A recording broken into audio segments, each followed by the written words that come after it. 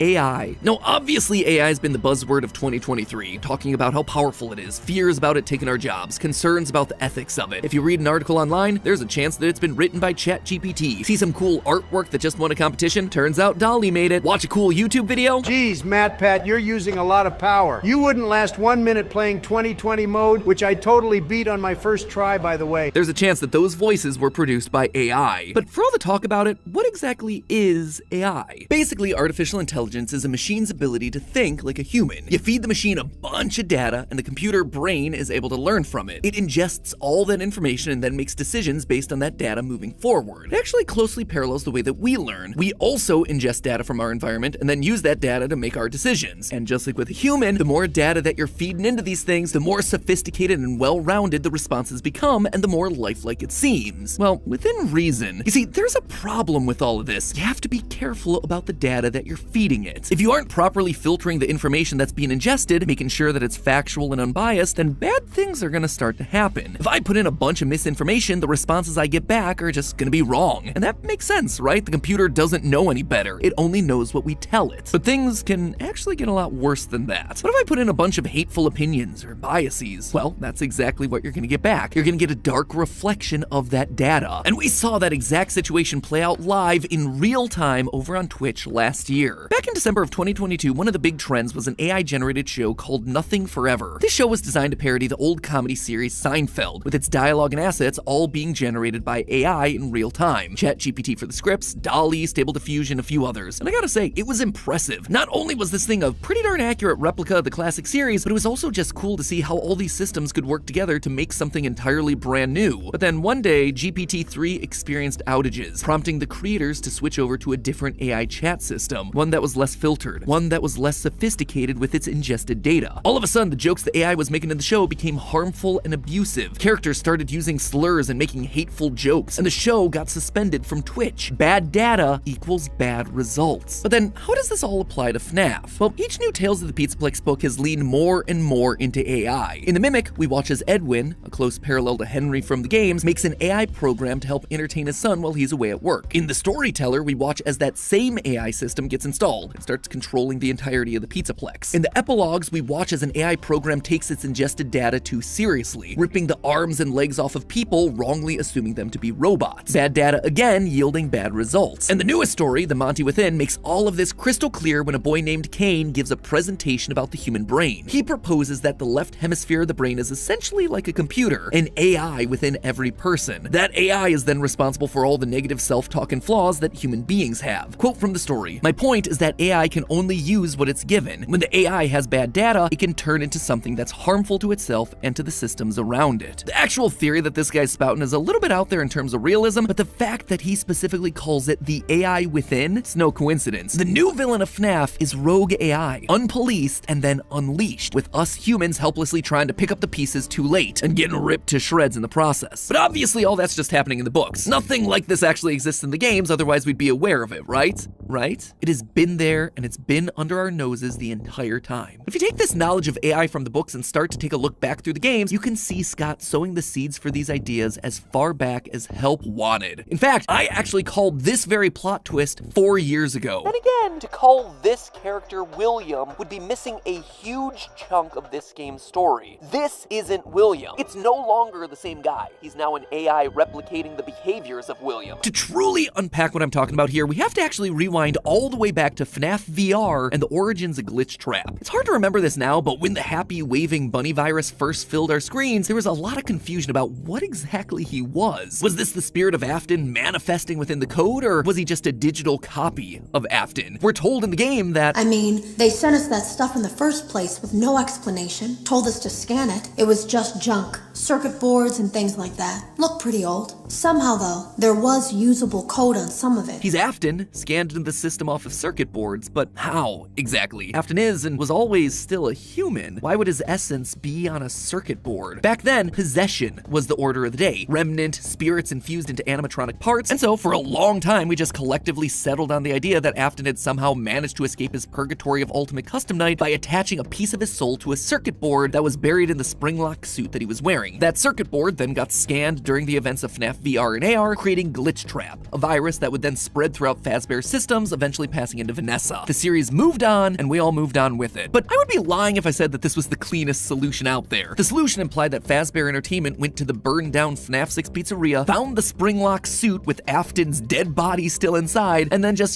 took out the circuit board to use. Somehow I'm not convinced that the workers would have been happy to continue their job when they pry open a suit and discover the remains of the company's founder inside. And yet, that was just the best that we had, because up to that point, that was largely the rules of the series. It was about the supernatural, not the sci-fi. It was possessions and ghosts, not rogue AI and technology on the fritz. Or at least, we didn't think the series was about that yet. But we were wrong. In FNAF World, take a look at the world map for me. It's messy, right? This thing is just so odd. It's hacked together with no transition between the lands. It's complicated with all these twisting pathways that have no rhyme or reason to them. And then also, just on a basic level, why is it so zoomed out like this? Say what you will about Scott Cawthon's game programming, but he should know enough to make a better, more usable map than this thing, right? Well, that's because it's not a map. It's a diagram. It's a blueprint of the human brain. I know that sounds absolutely insane, but just take a look at this map. And now, take a look at this map of the human brain. Notice all the parallels here. A long brainstem right here in the middle where Pinwheel Funhouse is, deep metal mine and Black Tomb Yard. Two smaller rounded areas in the back matching the cerebellum and the occipital lobe. Two smaller rounded lobes in the back of the brain. Even the twisting nature of the game's various pathways act exactly like the brain. Our brain is full of wrinkles, the gyri or curves and the sulci or grooves. It's built that way so we have as much surface area in there as possible, which allows for more neuronal connections to happen, thereby making us smarter. And that's exactly what we're seeing here in this FNAF world map. That's also why it stays zoomed out the entire time, so we can see the silhouette. We can understand what Scott was actually going for. That white blob in front, it's either an eyeball or the frontal lobe. This, I suspect, was Afton's earliest experimentation with AI, with turning a robot brain into something truly intelligent, to try and put things back together like he promised his dying son. Back then, we weren't looking for clues to humanoid robots, but now, going back to the series and looking forward, we see those hints everywhere. Fast forward to sister location, there it is again. Afton literally has human heads sitting there on the desk, blinking, hidden in plain sight right in the lobby. He was trying to create people. He was experimenting with creating artificial intelligence. Either he or Henry, maybe even both of them, created an AI program to speed up the programming process, to learn the way that a human learns, to copy and bring new life to their dead children. But by observing Afton, by copying him, the program was basically able to act as a second brain. Inputting bad data got them bad results, and we wound up with Glitch Trap. There's also another related possibility here. In the books, the genius inventor Edwin, parallel to the game timeline's Henry, creates the Mimic program to entertain a small child, giving it a rudimentary body so it can play and learn from the small boy. Eventually, his child dies, and Edwin abandons everything in his grief, including this Mimic program. Fazbear Entertainment rolls in to collect what was their property, and in doing so, collects the Mimic, but not before it kills a number of their employees. In true Fazbear fashion, that doesn't really stop them. Instead, they collect the parts, repurpose them, including the circuit boards, in order to create, quote, new scenarios for VR, AR, and arcade games, which is exactly what we see happening throughout FNAF VR and AR. Old circuit boards of the original games made by a rogue indie developer getting scanned into the system, child murder and all. And from that data, the system spits out Glitch Trap. Bad data, again, yielded bad results. The Mimic basically got itself a crash course in Afton. The AI is watching and learning how it should behave based on his actions, leading to it manifesting as a man in a rabbit suit. Either way, whether the Mimic program was built by Henry or William, an AI trained itself up to be Afton incarnate.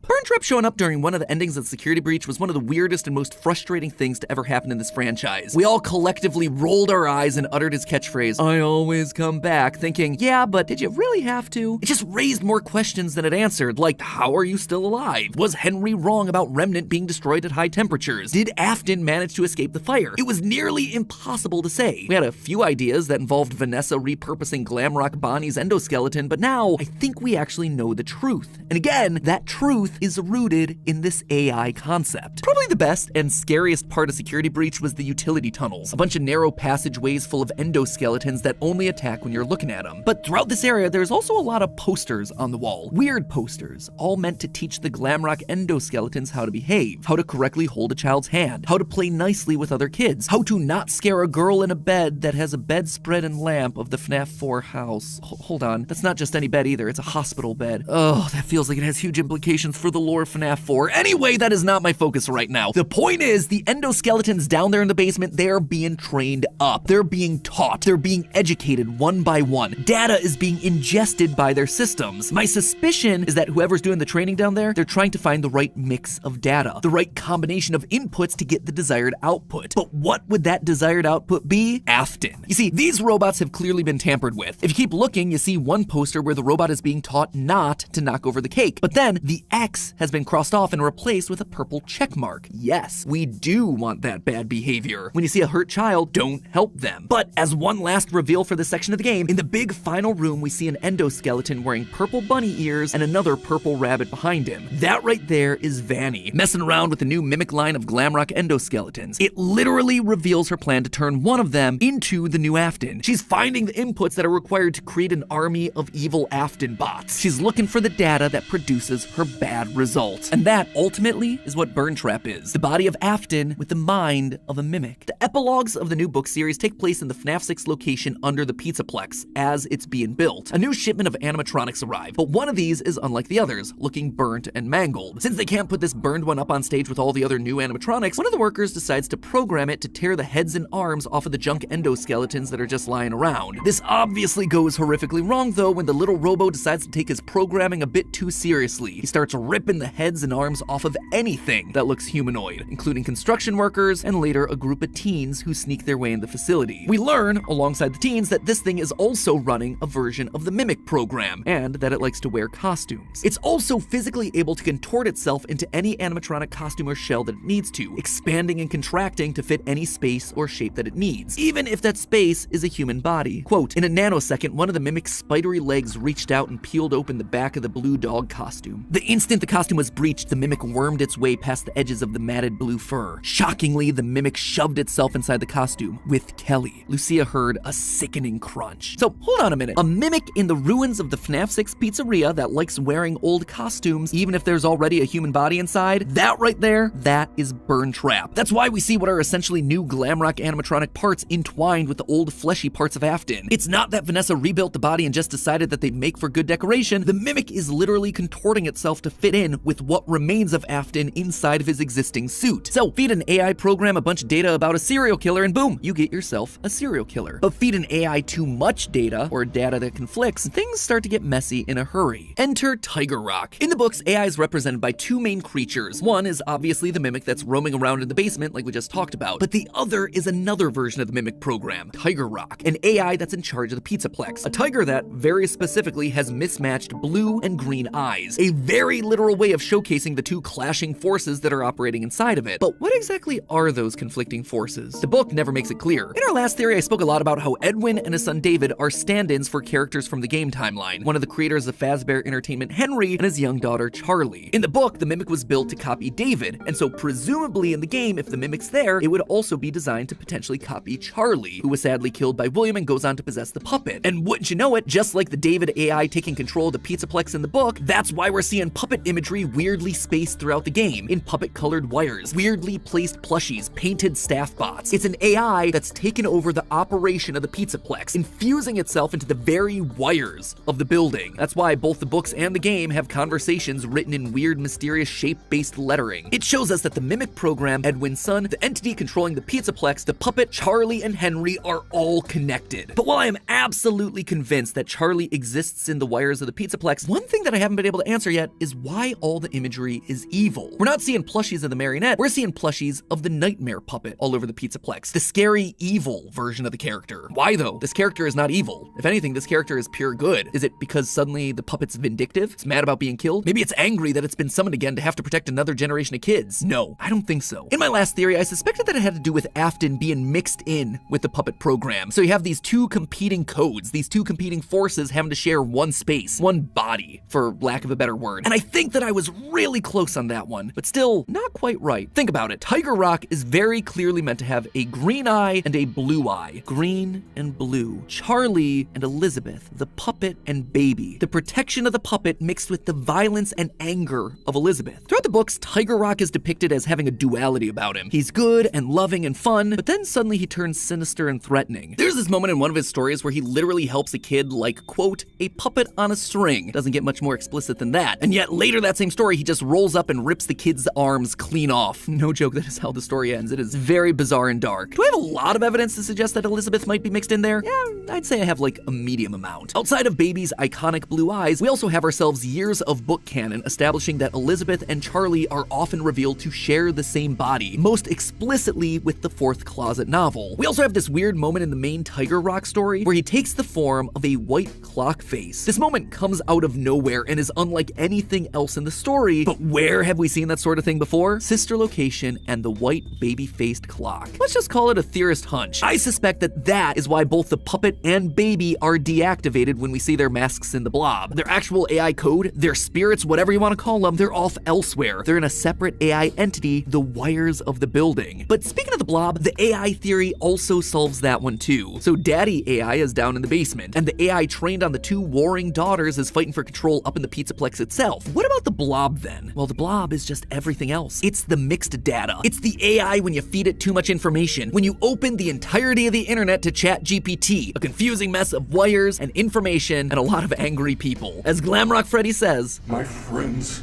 are here. Take a look at this description for the mimic from one of the book's epilogues. Quote, creeping out the back of the overalls-clad mushroom was an abomination of twisted and contorted metal. A mass of metal joints with wires, with one of its eyes on one leg and the other on its back. One of the legs extended from where its mouth should have been. Unlike the mimic's footfalls when it was upright, this configuration of the mimic's parts made a tisk-tisk sound. A sloppy ticking that was at the same time squelching wet and dryly brittle. End quote. There is only one creature that's still around in the series that matches that description. The Blob. That's right, I'm telling you that I think the Blob, this confusing, weirdly designed mess that we found in the basement of the security breach, is actually one final version of the mimic. Just listen to the sounds that it makes.